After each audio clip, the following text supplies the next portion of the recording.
O nosso teclado numérico já está funcionando. Se eu clicar aqui, os números aparecem aqui no display.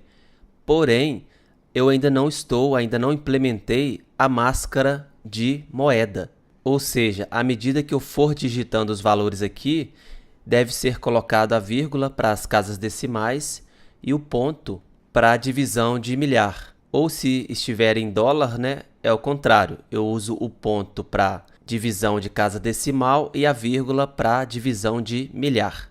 Para te mostrar como eu vou resolver esse problema, eu trouxe um gráfico aqui para você e eu vou começar a explicá-lo agora. Então, a gente está nesse ponto aqui. Então, a gente digita lá no teclado, aparece os números aqui em cima. Só que perceba que esses números, apesar de serem números, ainda são strings.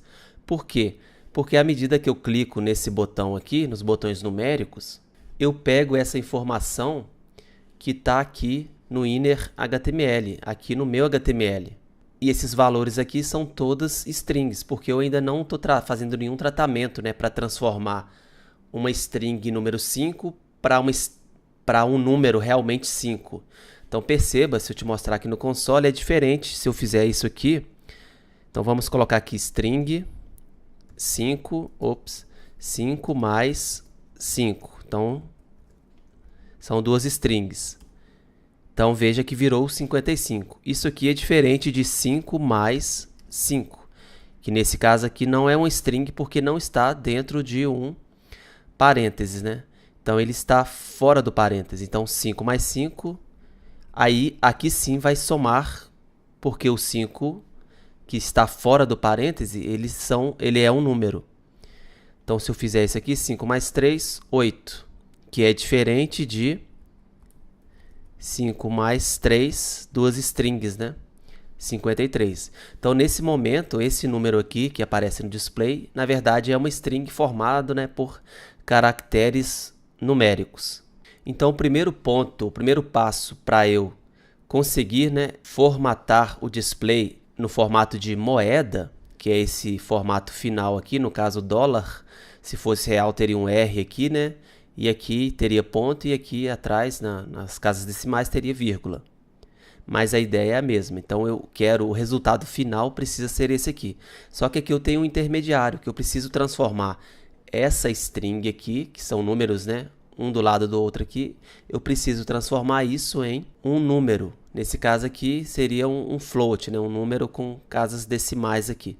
Para resolver esse problema de transformação dessa string até chegar nesse formato de moeda aqui, eu quebrei esse problema em duas partes. Primeiro, eu vou criar uma função que vai transformar essa string em um número, no caso um número float, e depois eu vou criar uma função que transforma esse número em um número já formatado de acordo com as definições aí de cada moeda. Então, essa segunda função aqui, que eu vou chamar de format, de formatar, né?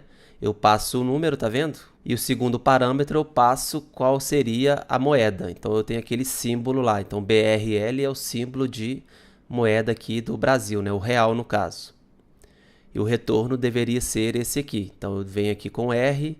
Veja que os separadores, né? O separador aqui de casa de milhar é o ponto e o separador de casa decimal é a vírgula.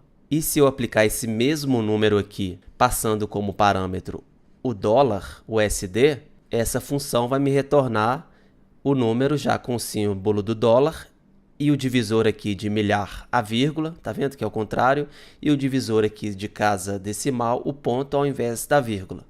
Então, basicamente, é assim que eu vou resolver esse problema. Eu preferi dividir, né, em duas funções diferentes para facilitar mesmo e para eu conseguir reutilizar isso em outros pontos do nosso aplicativo. Essa capacidade de você pegar um problema maior e dividir em problemas menores é uma das principais habilidades de um bom programador. Então, um bom programador ele consegue fazer isso. Ele pega um problema muito grande, no caso um aplicativo, né, e vai quebrando isso em funções ou métodos, né, se for orientado a objetos.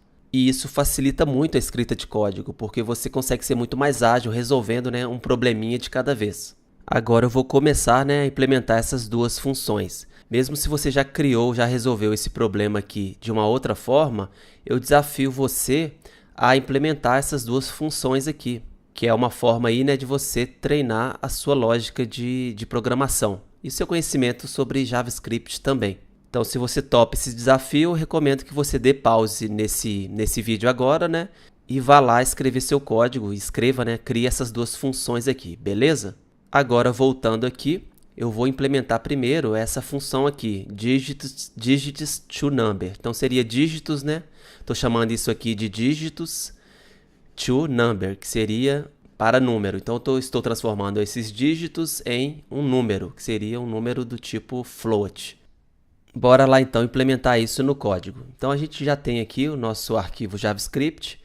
Eu vou adicionar essa nova função aqui no final desse arquivo. Então, aqui eu vou escrever function, né, para criar uma função, e vou dar o nome dessa função de digits to number. E eu vou passar um parâmetro que eu vou chamar esse parâmetro de digits, beleza? Então, essa aqui é uma função. Vou digitar aqui um console log, e aqui eu vou imprimir esse parâmetro que eu passei. Isso aqui só para testar mesmo a chamada dessa função. Então, vamos atualizar aqui. Então, eu vou chamar aqui a função digits to number e vou passar uma string qualquer aqui. Então, beleza, ele já mostrou o console log aqui embaixo. Agora eu vou te explicar a lógica por trás disso aqui. Então, visualmente, você já deve ter percebido, né, que os dois últimos números, eles sempre serão referentes à casa decimal. Então, dessa forma, o que eu preciso fazer para implementar essa função, basicamente, é dividir essa string, né, em duas partes. Então, eu tenho as partes aqui das casas decimais, que eu vou chamar de últimos dígitos, né, no caso. E eu tenho aqui os números iniciais, que estão, né, antes das duas últimas casas decimais aqui, dos dois últimos números aqui. Então, esse conjunto aqui, né, de caracteres numéricos, eu vou chamar de primeiros números. Então, eu até separei aqui, só para você entender. Então, eu tenho esses dois últimos números aqui, no caso, duas últimas strings, né? Lembrando que a gente sempre vai trabalhar nesse primeiro momento aqui com string, porque essa função recebe um string, né, como parâmetro. Então, esses dois últimos caracteres aqui serão as casas decimais. E esses caracteres iniciais aqui eu vou chamar de primeiros dígitos. E esses dois últimos aqui eu vou chamar de últimos dígitos. Então, isso eu já posso, inclusive, implementar lá no nosso JavaScript. Bora aqui para o código e implementar isso. Então, eu posso criar aqui duas constantes, né? Posso criar a constante first digits, porque são os primeiros dígitos que são referentes a essa parte aqui, né? Essa parte inicial. Perceba que eu ainda não posso considerar, né, que sempre serão 4 números aqui, esses dígitos iniciais, né? Porque pode acontecer do usuário ter digitado um número maior. Então, eu vou ter esses números iniciais, esses dígitos iniciais, com muito mais caracteres aqui. Então, eu não posso considerar que vai ser sempre 4. Isso aqui é simplesmente um exemplo, né? Mas eu posso considerar que os últimos dígitos, né, sempre serão dois caracteres, 2 números aqui. Então, eu posso voltar aqui e criar uma outra constante chamada last, de últimos, né?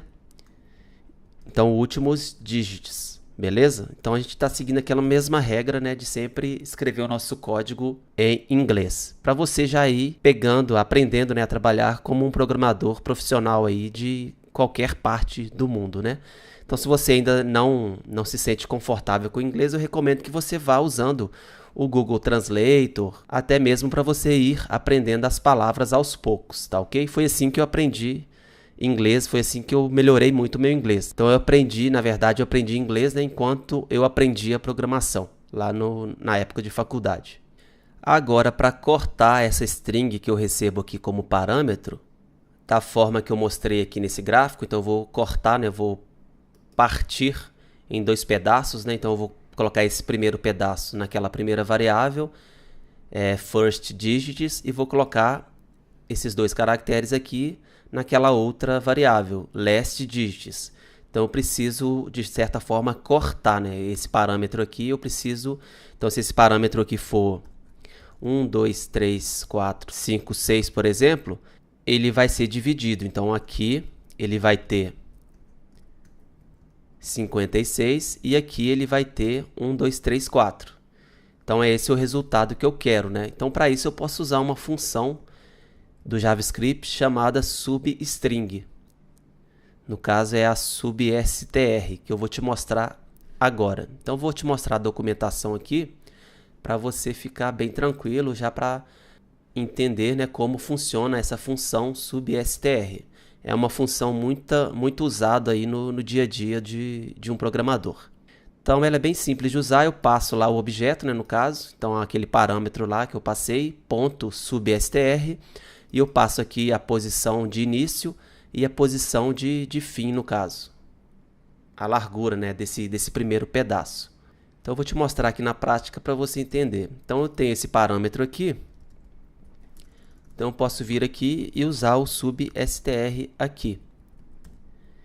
E eu vou passar a primeira posição, a localização, né, do primeiro dígito.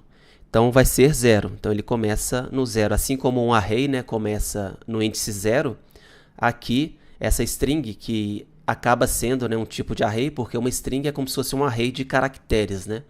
Então, é a posição 0 aqui também, a primeira posição. E eu posso escolher aqui quantos números eu quero pegar. Então, eu posso falar aqui que eu quero o tamanho de 4, por exemplo. Então, vamos ver aqui o que acontece. Eu vou deixar isso aqui comentado por enquanto e só vou mostrar console log, mostrando essa variável aqui. Vou salvar aqui, vamos atualizar e vamos chamar novamente, né? Então, eu já posso chamar essa função aqui. Então, vamos ver qual é o retorno, né? Veja que o retorno foi 1, 2, 3, 4, porque eu peguei da primeira posição, 0, né?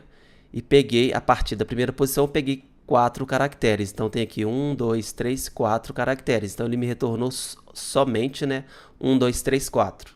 Se eu mudar isso aqui para só 2 caracteres, por exemplo, ele me traria só o número 1 e o número 2. Então, eu posso salvar aqui e atualizar só para você entender. Então, ele trouxe só os 2 primeiros. Beleza? Então, aqui para o nosso exemplo, eu vou deixar por enquanto 4, né? E vou descomentar isso aqui. E aqui eu vou pegar agora os últimos dígitos, né? Então, posso colocar aqui a mesma coisa, substr. E posso passar como parâmetro um número negativo. Quando eu passo somente um número negativo, eu estou querendo dizer que eu quero pegar os 2 últimos dígitos da string. Então, eu vou copiar isso aqui, colocar no console log para você entender melhor o que eu estou te falando. Vou atualizar aqui e fazer essa chamada aqui. Veja que ele me retornou, né, os 2 últimos dígitos, que seriam o 5 e o 6. Se eu quisesse os 3 últimos dígitos, então seria 4, 5, 6, eu posso colocar menos 3. Deixa eu atualizar aqui, que não veio. Veja que agora ele trouxe, né, o 4, o 5 e o 6. Então, usando, né, número negativo, o substr tem essa característica aqui, essa funcionalidade. Beleza? Então, vou colocar aqui 2. E você pode perceber que agora eu posso concatenar, né? Então, eu posso vir aqui e dar um return primeiros dígitos. E eu posso concatenar isso aqui com um ponto, que eu quero transformar, como eu mostrei aqui, né, nesse gráfico, eu quero transformar isso aqui em isso aqui. Então, eu posso vir aqui, concatenar os primeiros dígitos, que é o 1, 2, 3, 4, concatenar com os últimos dígitos, que é o 5 e o 6. Então, eu posso concatenar isso com um ponto, depois coloco aqui os últimos dígitos. Vamos ver o que acontece. Salvo aqui, vamos ver.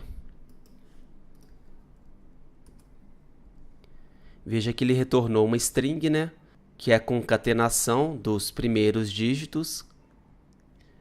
Nesse caso aqui, 4 posições. E os últimos dígitos, as 2 últimas posições aqui, os 2 últimos caracteres. Então, ele já resolveu, né, da forma que eu queria. Porém, se eu colocar um outro número aqui, vamos supor que esse número comece com 9. Veja que ele me trouxe o resultado errado, porque ele trouxe somente os 4 primeiros caracteres, 9, 1, 2, 3, tá vendo? Ele comeu o número 4 aqui, porque os dois são os números 5 e 6, então ele comeu esse número 4 aqui, isso aqui está incorreto. Então eu preciso deixar esse número 4 aqui dinâmico. Ele não pode ser um número fixo, porque vai ter esse tipo de bug aqui. E como eu faço para deixar esse 4 dinâmico? Eu posso simplesmente fazer uma conta simples. Então eu sei que eu tenho aqui 1, 2, 3, 4, 5, 6 caracteres, correto? E eu sei que os meus dois últimos dígitos sempre vai ocupar o espaço de 2, sempre vai ter o tamanho de 2, correto? Então eu posso pegar a soma, o tamanho total, né, da string, que seriam 6 posições, e subtrair de 2, porque eu sei que os dois últimos dígitos são sempre 2, né? Não vai acontecer de ter 3 últimos dígitos, não vai acontecer de eu ter aqui ponto 5, 6, 7. Porque eu defini que eu quero trabalhar só com duas casas decimais. Mas aqui nos dígitos iniciais eu posso ter mais que 4. Então eu poderia ter 5 aqui, por exemplo. Então se eu somasse, né? Então se eu tivesse um número qualquer aqui, o número 9, então eu teria 7 caracteres. Então eu posso subtrair o total, 7 menos 2 é igual a 5, que se refere aos 5 primeiros caracteres. Então eu posso fazer essa conta simples aqui. Então, vou criar uma outra constante aqui. Eu vou dar o nome dela de size, que seria tamanho, né? Size first digits. Então, o tamanho dos primeiros dígitos. E eu posso falar que essa constante, né, ela vai ter o tamanho. Então, eu posso usar esse método length, né, que seria o tamanho total dessa string. No caso aqui, né? 1, 2, 3, 4, 5, 6, 7. Então, vou até mudar aqui, vou comentar isso aqui só para você ver funcionando aqui. Vou colocar um return aqui. Ops. Vamos chamar aqui de novo. Não carregou. Então, veja que ele trouxe, né, o tamanho 7, porque tem 1, 2, 3, 4, 5, 6, 7. Se eu colocar mais um aqui atrás, vai ser 8. Se eu diminuir isso aqui, 1, 2, 3, vai ser 3. Então, é o tamanho total dessa string, né? E eu posso subtrair aqui de 2, porque sempre serão duas últimas casas decimais. Então, eu posso vir aqui e salvar. Se eu vier aqui naquele meu exemplo inicial, né? O tamanho total que é 4. Desculpa, o tamanho total que é 6, né? Menos 2 vai ser 4. Então, vamos ver o que acontece. Veio 4, tá vendo? Então, é uma forma de eu deixar esse segundo parâmetro aqui dinâmico. Então, se eu colocar um outro número qualquer aqui no início, 8, perceba que ele não me retorna mais 4 e retorna, sim, o número 5. Tá ok? Então, eu vou substituir. Vou descomentar isso aqui. Tirar isso aqui. Então, eu posso substituir esse 4 aqui que está fixo, eu posso substituir por essa constante aqui, que eu acabei de calcular, para resolver, né, aquele bug que eu acabei de explicar, que eu expliquei anteriormente. Então, se eu atualizar aqui, veja que agora ele retornou corretamente, né, todos os números. Ele quebrou e concatenou junto com o ponto. Então, ele quebrou essa string em duas partes, sendo a última parte os dois últimos dígitos e a primeira parte os dígitos iniciais, que seriam, né, 8, 1, 2, 3, 4, 8, 1, 2, 3, 4. Então, ele partiu e colocou, concatenou com o ponto aqui. Beleza? Então, eu já cheguei no que eu queria aqui. Porém, perceba que o retorno dessa função aqui deve ser um número. E ainda, né, ele está retornando uma string, tá vendo? Eu tenho aqui as aspas duplas aqui. Então, eu preciso transformar essa string aqui em um número float. Para isso, eu posso usar essa função aqui chamada parseFloat, que transforma, né, uma string em um número. Tá vendo? A função parseFloat analisa um argumento e retorna um número de ponto flutuante. Então, eu posso simplesmente usar esse parseFloat aqui. Vou até copiar isso aqui. E eu posso fazer essa chamada.